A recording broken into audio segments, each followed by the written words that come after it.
Music Publishing Part 1, Section 6, Other Digital Services. Video streaming, is there a compulsory license for that? No. We have apps, we have podcasting.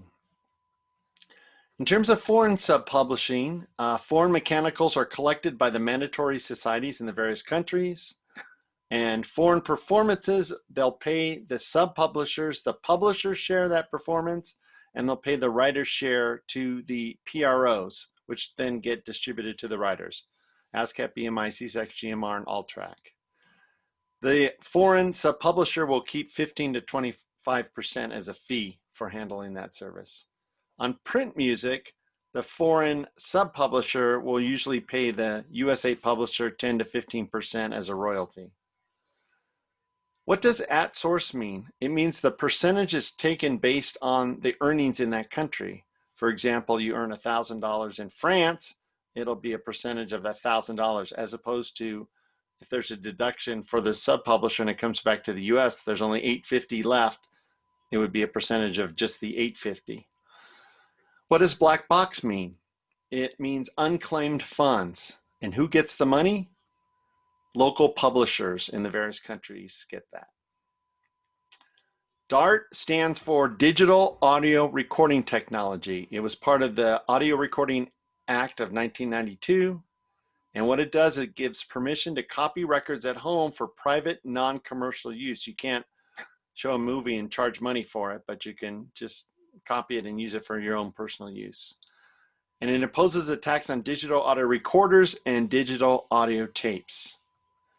The money is paid to record companies, featured artists, musicians unions, songwriters, and publishers. What about computers? It's not covered in this act. In terms of setting up a publishing company, it's very easy to do. What's the most important thing to do first? Because there are hundreds of thousands of publishers out there, you need to get set up with a performing rights organization to make sure the name is available. And usually you'll submit 5 different names. They'll pick it down in order.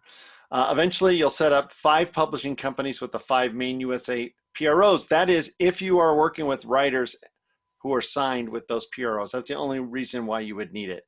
So if you're signed up with ASCAP and then you sign a BMI writer, you're going to need a BMI publishing company to track income with that BMI writer.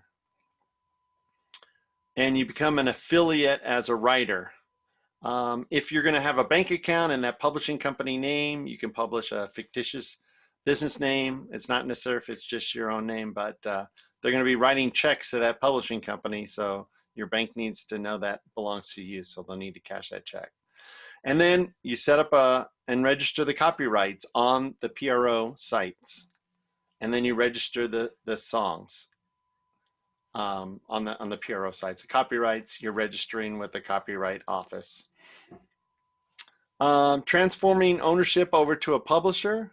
That's what someone does when they write a song and then they have a publisher do it. They're in effect transferring the right. So the songwriter royalties are paid by the publisher to the songwriter. And the exceptions are performance money and DART money, which comes straight to them, and any third-party licenses that they may exist. They'll catch them all into one clause for 50%. And for a songwriter, once again, they want to try to negotiate for at source, meaning the money in the territory that it was earned. That's what the percentage is based on. Print music is a percentage of the suggested retail price or the wholesale price. We discussed that earlier. Term songwriter agreements. All the songs you write during the term belong to the publisher. That's what they're going to ask for. What are two or more deals with the same term called? They're called coterminous.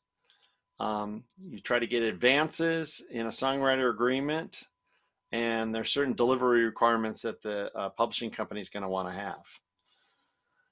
What's a record deal tie-in? Well, the record company tries to get the publishing in the deal as well, because all these companies could be a family of different things. They could have record companies and publishing companies. So if you sign with Warner Brothers Records, Warner Chappell may try to grab your publishing, but you don't have to go through Warner Chappell. You can go through Sony or Universal or any others. There are passive 360s and active 360s. Basically, a 360 is participation in other sources of income for the artist. So usually a passive 360 is limited of participation to mechanicals. You don't want the 360 to apply to your publishing unless the record company is really promoting that. Only on the record by that artist. Avoid cross-collateralization of publishing with record deals because they're really two separate things.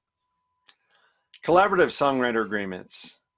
If you write the lyrics, do you only control the lyrics? No, you own 50% of the entire song. As far as advances, they can still be split between co-writers, and there'll be delivery requirements as well, and you want to try to avoid cross-collateralization.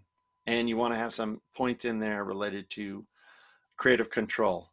And at the end of the transfer, which is 35 years according to the 76 Copyright Act, you can terminate that transfer. So in effect, the copyright reverts back to you.